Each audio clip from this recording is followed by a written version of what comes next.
Dr. Kwasi, Sampong.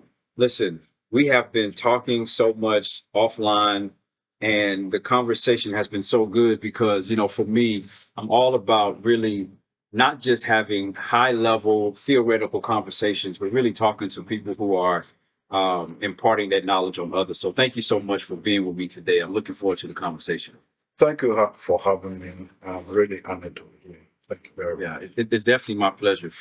So, what I want to do is, as I said, we've had some great conversations off camera talking about leadership in Africa, leadership in Ghana, corruption, all of these things. But before we go there, I just want the people to know a little bit about your background. So, if you could, maybe just share a little bit about where you did your schooling and what did you go to school for, and maybe some of the places that you schooled in. All right. My name is Kwasi Sampong. As you said, my father was a pastor, Assemblies of God pastor. And I really didn't want to do that, but I found myself in it as a pastor. So I studied theology for my first degree, bachelor's in theology here in Ghana. Then I did master's in theology in the UK, came back, and I've been pastoring almost all my life. And I've also been teaching here in Ghana. Then about 20 years ago, I went to the USA to study this time education, a doctorate degree in education at Oral Roberts University in Oklahoma. So I spent a little bit of time, I think 9 years in the USA. Then I came back to Ghana. I teach theology and related subjects or courses at the Central University, the University in Ghana, the Accra, that I helped to start. So that's what I'm doing. Pastor, and I teach in the university. Now, which of the specific, let's say, courses of theology do you focus on? I studied systematic theology. And so when you talk of systematic theology, you're really talking about the doctrines of the church, the doctrines that we believe in. Is Jesus divine? Did he actually, was he born of a virgin? And that kind of, we just want to establish the faith that we believe in. So that is where the area is. Okay. Now, I'm going to jump straight into it because I know that you are very well educated, and like I said, we've talked offline, and we have so many similar ideas about things. And I posted a video a while ago, and it was why I stopped going to church. Yeah.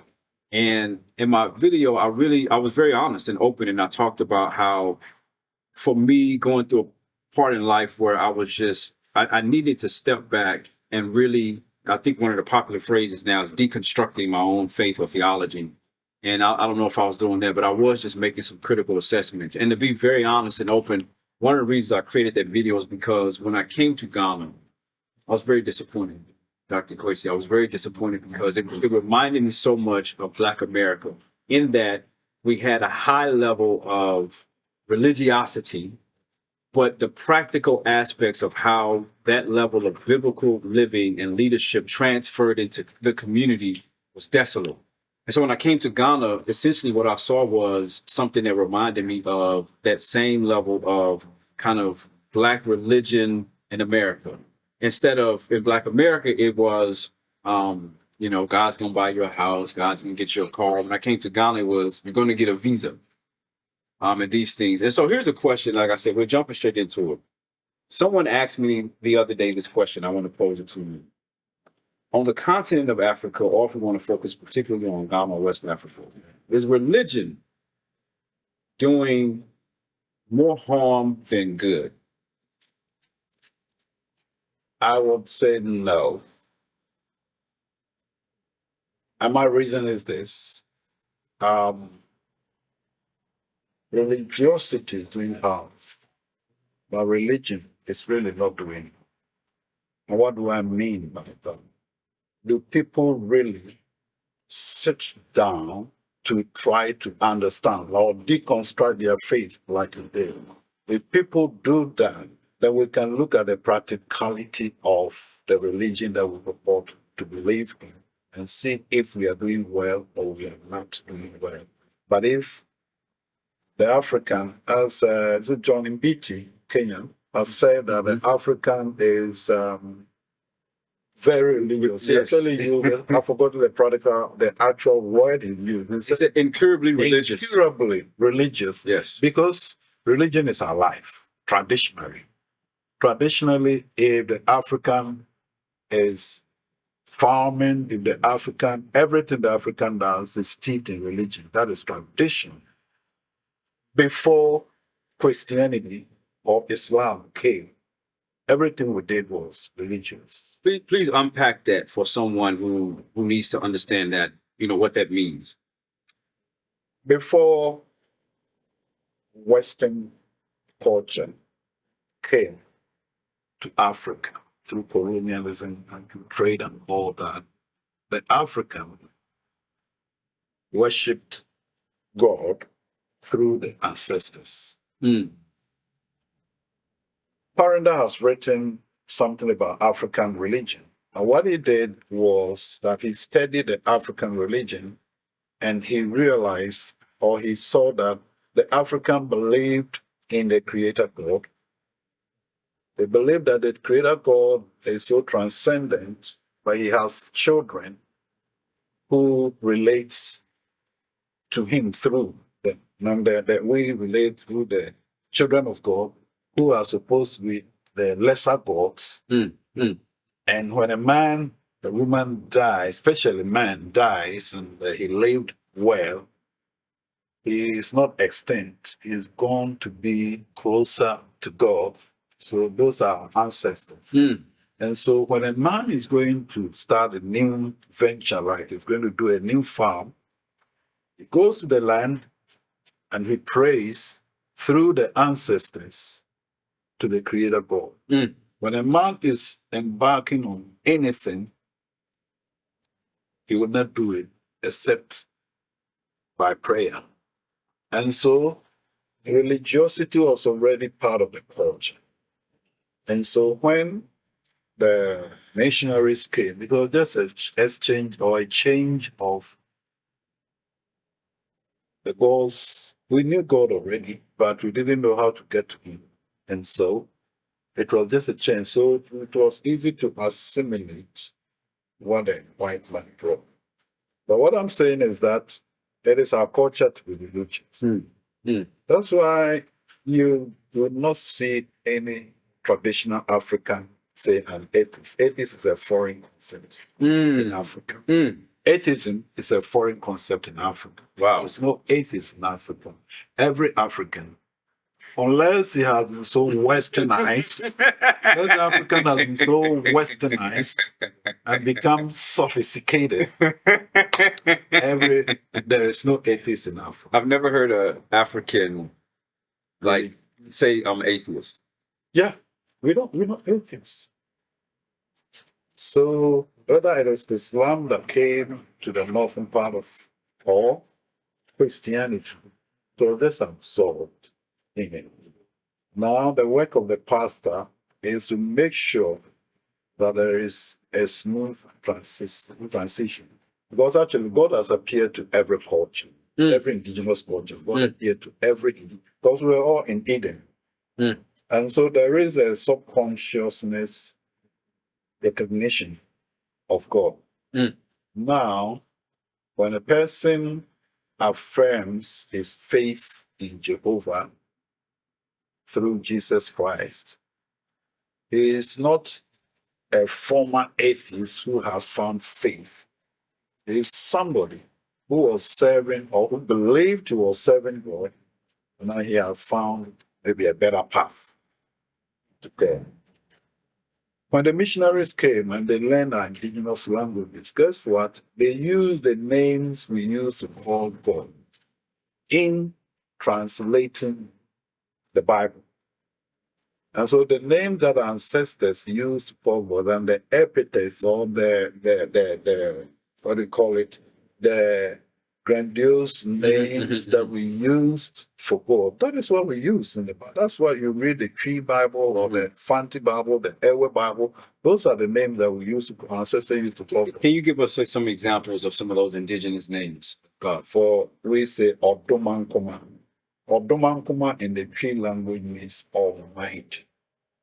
Ahuntahu. Ahuntahu means the one who sees everything. So the Sampong, omnipotent, all powerful God. So we have the three omnis of God: omniscient, omnipotent, omnipresent. We already had those concepts in the Tree language before the white man came. So we knew God before the white man came. And so we call something, God has already preceded the missionary in all Aboriginal cultures. And so going to God through Jesus Christ is what the missionaries brought. Okay. But we already knew them. And the names and the epithets we gave to God is what they came to learn, to use to interpret or translate the Greek and the Hebrew, English versions of the Old Testament and the New Testament into our language. They have to learn our culture, learn our language to be able to do that. So then, would you suggest that, let's say, because we're in Ghana, so let's talk specifically in Ghana. We can make this applicable to all indigenous cultures, no matter where they are. But since we're in Ghana, we'll stay here in Ghana. Would you say that it would be, okay, let me ask you, what would be the benefit for, let's say, the Christian to read a Tree Bible or a Way Bible or something like that? Is there any benefit to understanding this in their own language to help them better understand God? It is. I have studied, I'm 67 years old. I was 67 in January. And I've studied English from nursery. So I understand English. I can speak English, maybe a different accent, but I can speak English very well. Yes. However, I love to worship in my Tree language more than worshiping in English. I feel more at home talking to God in my language. I feel more at home reading the Tree Bible and reading the English Bible, because then God becomes Akan. When I read the Tree Bible, God is Akan and I'm Akan, and we are talking together. And so there are a lot of theologians, and Kwame Bibia is one, Ghanaian and African theologians who have tried to do vernacular hermeneutics and try to do to show that we don't need the gospel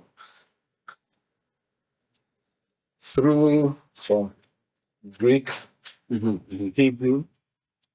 We are closer to the Hebrew than English, to be translated into English and then come to us in the forms and ideologies or images and the linguistics of English before it comes to the Akan or the Ghanaian, the Ewe or the Ga. And so if you go to Akofi Kristalana, they do vernacular. Yes. You've heard that. Yes. So it's very, very, very important. In fact, they'll tell you, don't come to class without your mother tongue Bible. Exactly. And I even myself, I learned so much because as you were speaking, right, when we had different people from different parts of Ghana, and they were just even doing the different translations. For example, we talked about just the word for sin in the Tree language. Bonnie? Yes. And then as I was listening to my cohort just describe this, it made me think, wow, like this would make much more sense. Like if I was an indigenous Tree speaker and I'm hearing this being explained to me rather than the English version, because it makes sense. Yeah. Because for my whole life, it was even the Greek, right? Hamartia, the missing of the mark. Yeah. But then when I heard the sin in the tree. And then the explanation. Yes. Makes no sense. Yes. So then walk us through, right? You say that Africans were religious and knew God before its engagement with, let's say, even the Western ideologies and things like that. So then, what we see now is, I talk to a lot of younger people who are, and I'm sure you've been pastoring for a long time, so I'm sure you've heard everything. But some of the common things we hear is the uselessness of religion, the uselessness, particularly of church and Christianity. So then, what was that impact when Western engagement came to Africa and how it interpreted African religion and what, yeah. So how did that impact things and how does that look contemporarily? Yeah, they came with a cultural superiority that these people are, what were they, heathen. Yeah. These people are heathen. They are uncultured. They have no culture. I believe there was some American who wrote that if the black man has a soul, it is not important to even take religion to the black man because he has no soul. He is a beast. So, with that kind of cultural superiority, they did not accept anything. And so, most African Christians then had kind of split personality.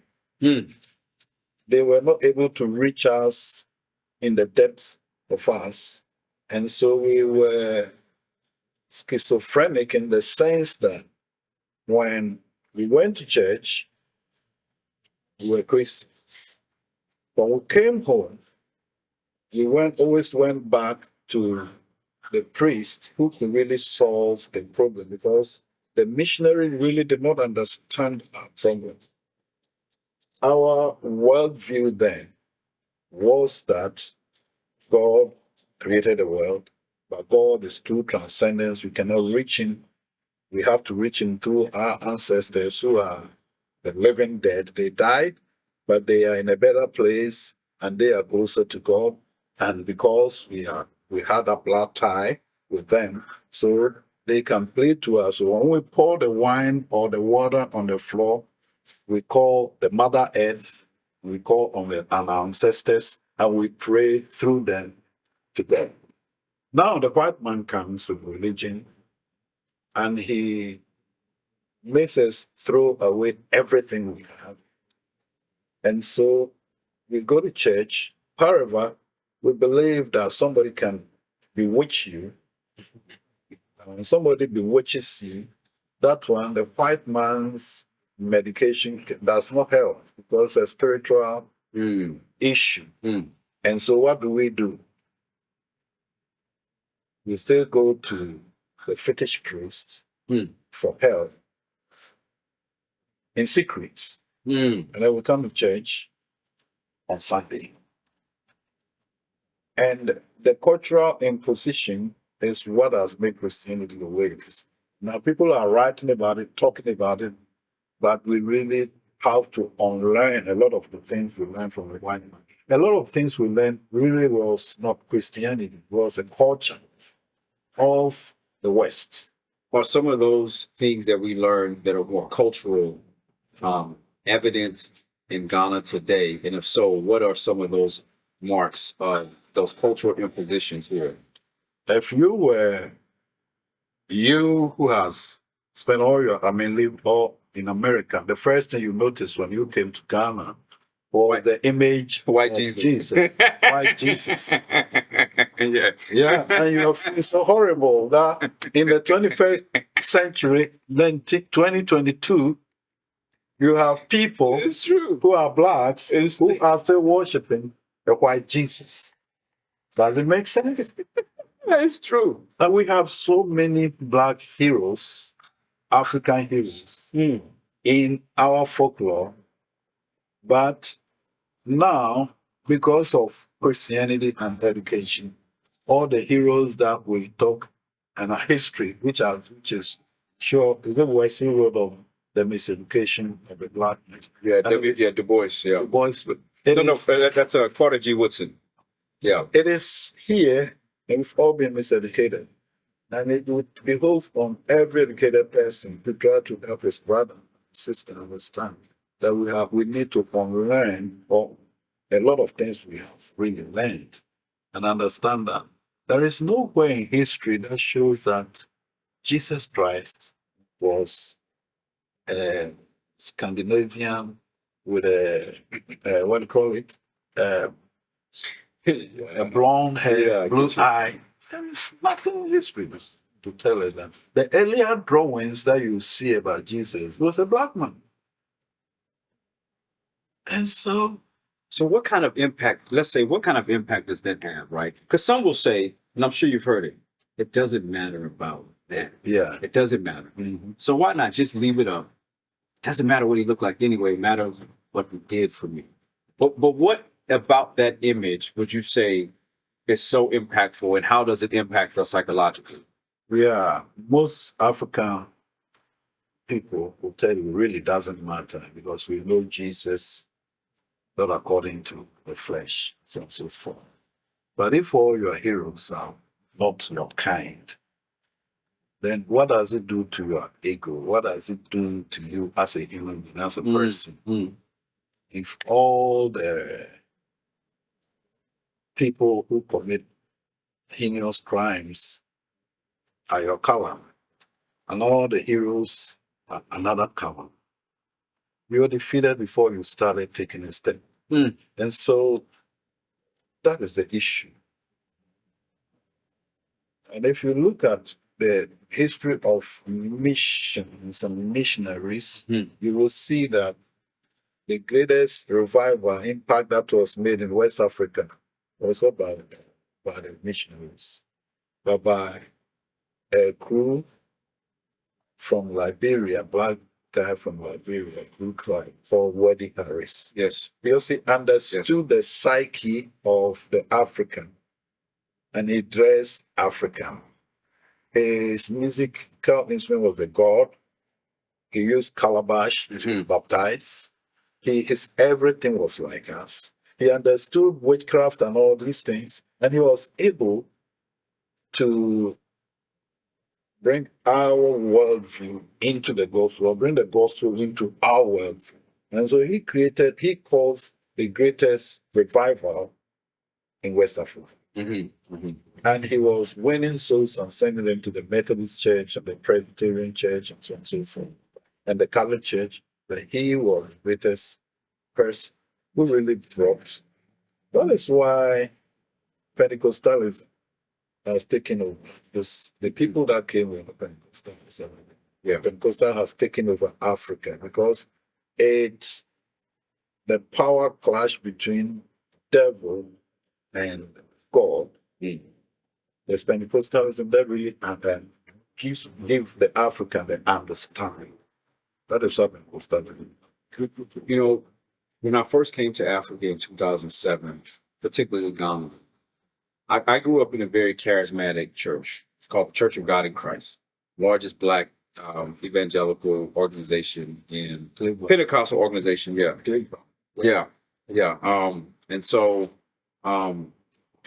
Bishop Mason, right, the founder. So anyway, all to say, very charismatic, speaking in tongues, laying hands on people. And when I came to Ghana and I went to a church, some of the people I came with didn't grow up in that church. And it was like Ghana for them in a charismatic church. They were like, whoa. But for me, I was like, this feels so natural.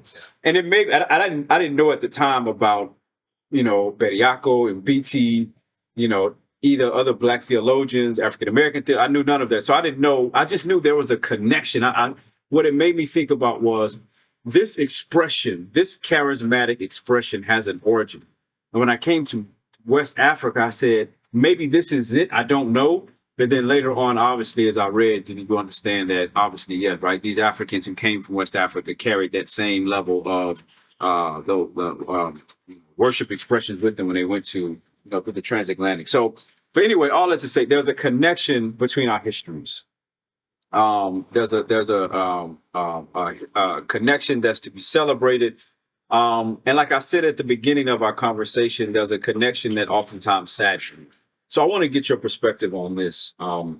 We talked about that impact of how the West interaction with Africa impacted our perceptions of our culture and our religion. Now, what about on the concept of what we view of like morality and ethics?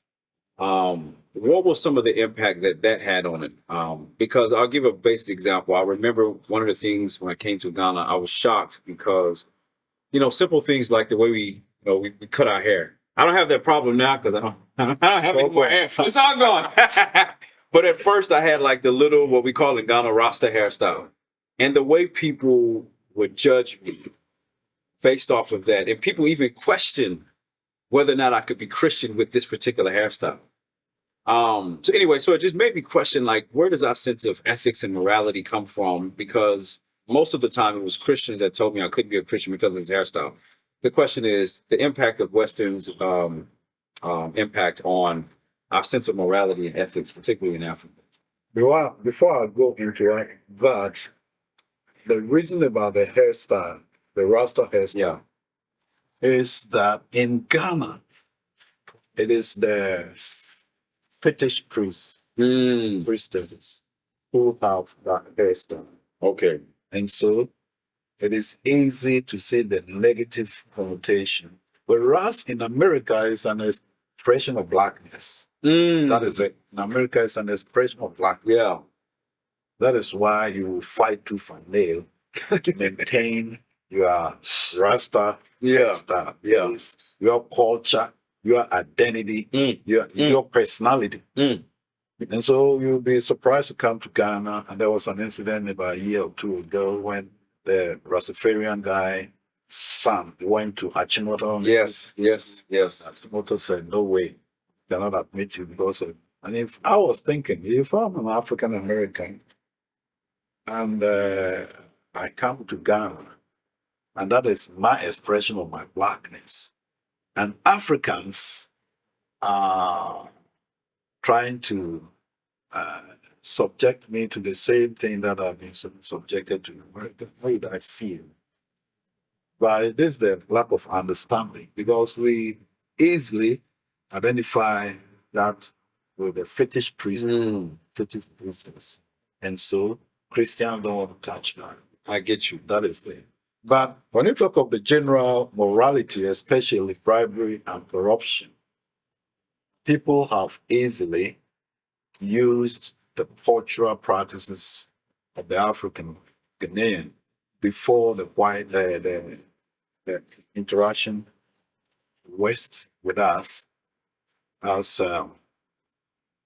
this is bribery because in the traditional African political system, when you go to the chief, they go with a drink, go with gifts. The gifts express one, the reverence you had for the chief. The chief was not a salaried person. The chief received the gifts and he was not supposed to accumulate wealth for his person. And so he received all the gifts. And that is what he used, or those in charge of the treasury used to fund or administratively the food they will eat and everything. And apart from that, on any occasion, they expect to see the generosity of the chief. So the chief needs to also give back to society what is like the grains, like yam, like chicken. So that shows the generosity of the chief. But the chief received all those things in trust of the community. Now, when Europe invaded Africa with their cultural hegemony or their cultural position,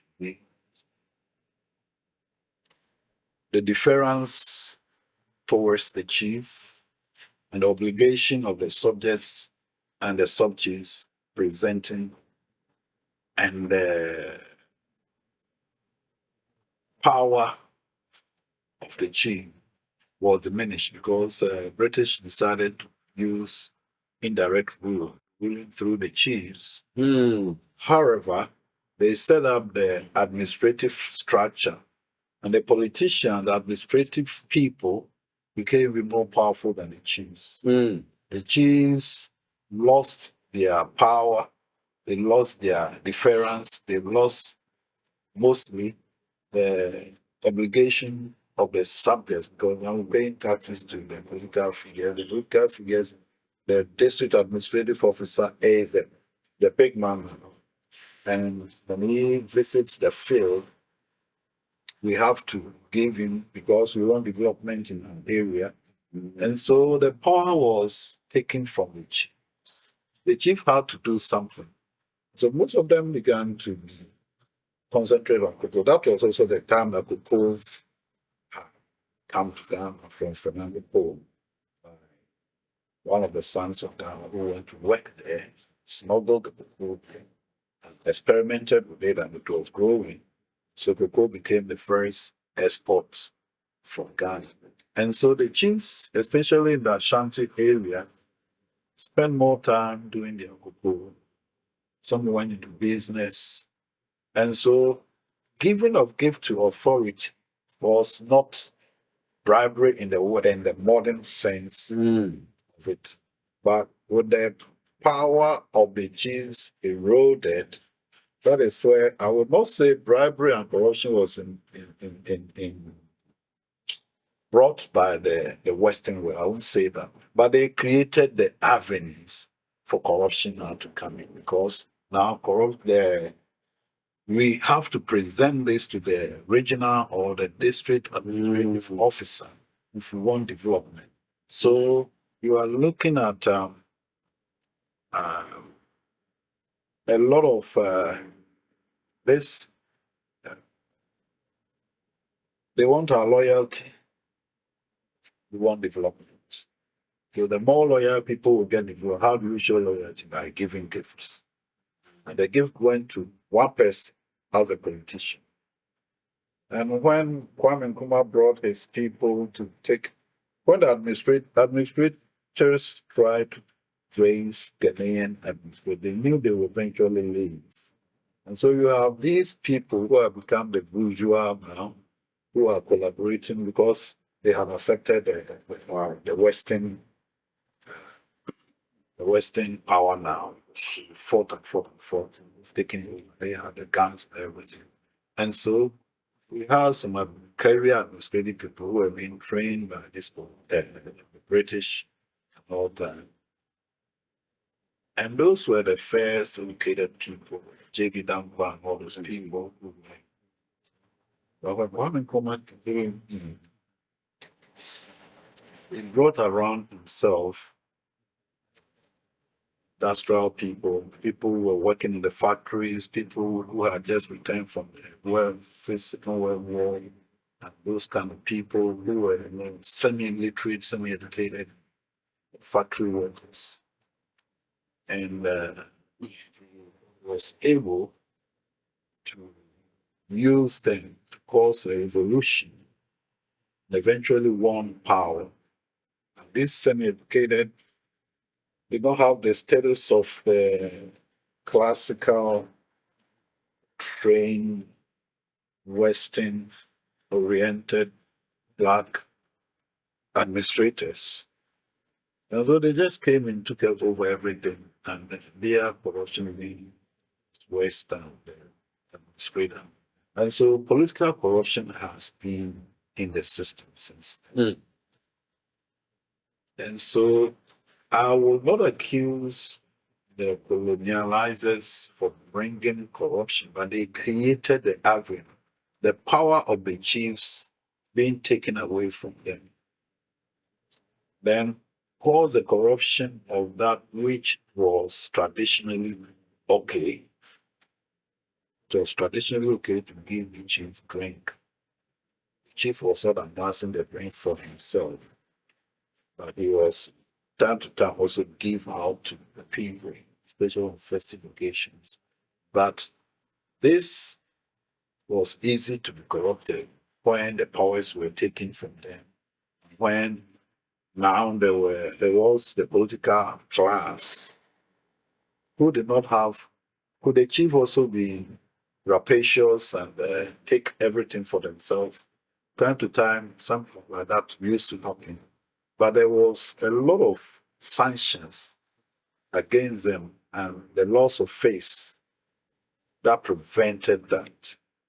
And you can read about all these things in K.A. Buzia, that is the position of a chief in Ashanti. K.A. Buzia became one of the prime minister of Ghana. He was a sociologist, and he wrote the position of a chief in Ashanti, I think 1951. And then you can also read about Ratri. Ratri also, but he also stayed in Ashanti for a long time. Wrote the Ashanti law and constitution.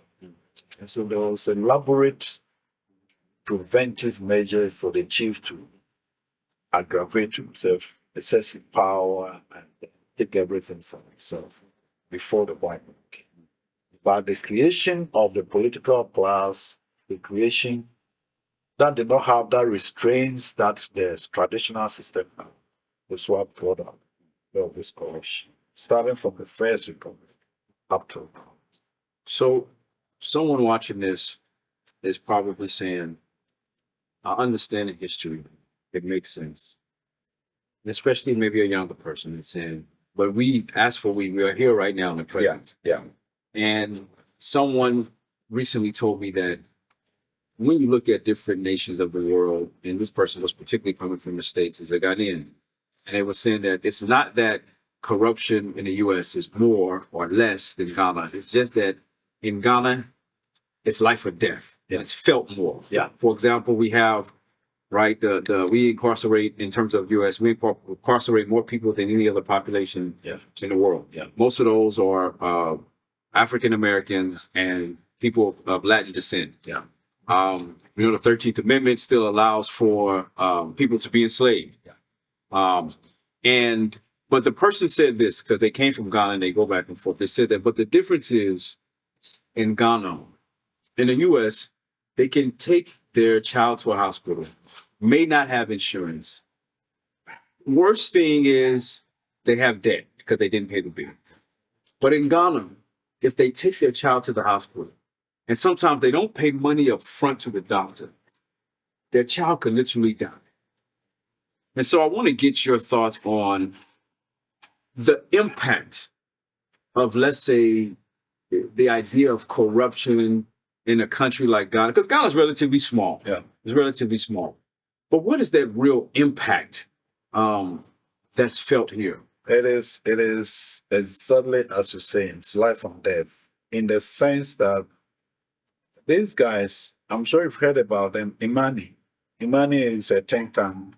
They do a lot of research and they talk about it. Mm-hmm. Imani, in I think 2018, researched and found out that Ghana loses an average of $3 billion a year, annually. $3 billion. What are we doing with IMF today? We're trying to get 3 billion. Yes. We're trying to get a loan of 3 billion. If we got a loan of 3 billion, what the government is saying today is that all our problems will be solved. But Imani found out that annually Ghana loses $3 billion through corruption. And so what is the impact? It is devastating. It means that some hospitals that need, or even at least hospital beds that needs to be bought, cannot be bought because the money is gone. It means that some school desks, chairs, and tables that needs to be purchased cannot be purchased. It means that some pregnant woman in that far out village who needs a taxi to get to the hospital for delivery cannot get a taxi. Cars don't go there. Why? Because the road is so totally bad. And why is the road so bad? We don't have money. And so we are a small country. And guess what $3 billion could do for us?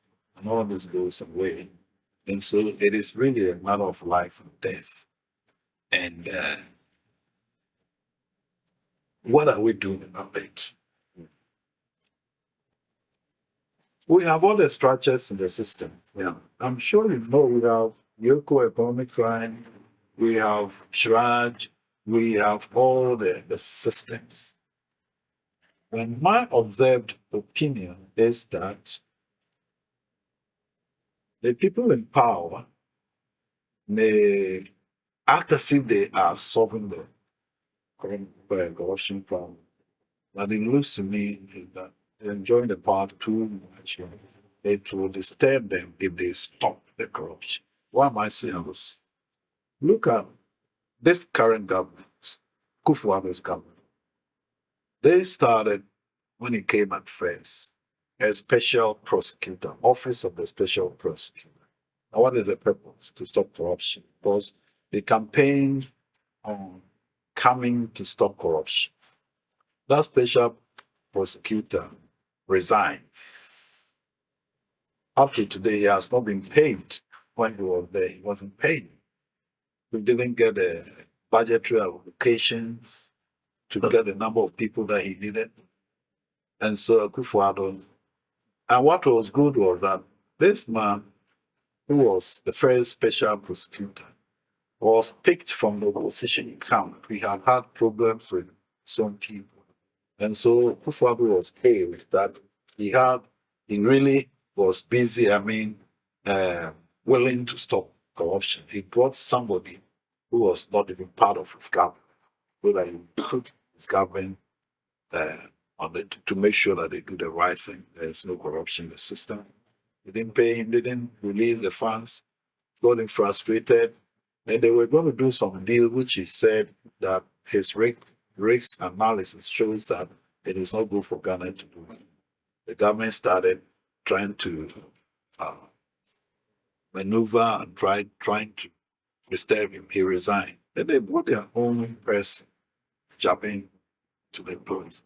Just yesterday, Joy FM, I heard that Jabin has been the special prosecutor for 16 months now. He has not received any salary for 16 months. No salary. No salary. How do you expect him to do the work?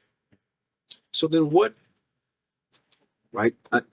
There comes a point where a lot of people are similar to a guy I spoke to recently that was losing hope in religion in Africa and even trying to practice ethics, morality.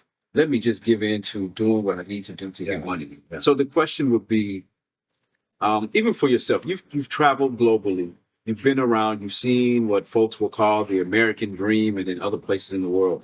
What keeps your hope?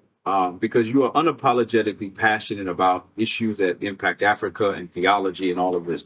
What keeps you so passionate about these things when you understand, honestly, the histories of where we are, and you look at, as you said, these examples of today where someone is working in government hasn't been paid for 16 months. What keeps your hope in Africa, and what keeps your hope in knowing that despite the, let's say, the negative aspects of Western's impact on our religious system, you can still have hope in knowing that, God is at work in a nutshell? This is a question. It's a very powerful question. And my daughter, we talk a lot. Yeah. That is the one in Denver. And he keeps asking this question. So then, is there hope? What's your hope? I believe with all my heart that we serve the living God. And eventually, truth stands. Eventually. How old since we became a nation is Ghana? This is young. 1957. Yeah. How old is America? 200 years? More than 200. More than 200 years. And yet, we have all these systemic inequalities. So, we are growing. It's getting better than before. Why am I saying this? This government, with all my criticism, the vice president is seriously working with digitalization so that if I don't need to go to the passport office to get my passport, I can pay the money, I can fill the form. I will have to go there just to get the bio, everything. And then when the time happens, they give me the passport. He is trying to digitalize another place of serious corruption is the harbor. Yeah. So if all these things are done, then it will be minimized. We cannot fully stop corruption. Mm. That one, unless we go to heaven, because human beings as we are survivalists. Yes. And when the bread is very small, everybody wants a portion of it. The one who is faster, who is smarter, who is bigger is able to get it. So I'm not naive. Mm-hmm. I know that when human beings are in charge of systems, they try their best to manipulate. And like you said, Africa is not more corrupt than, say, America or Europe. But when you hear some of the things, the amount of money that individuals steal and they get. Terrible. But Obama, when former President Obama came in, he says something that what we need is not big men, but what we need is strong institutions.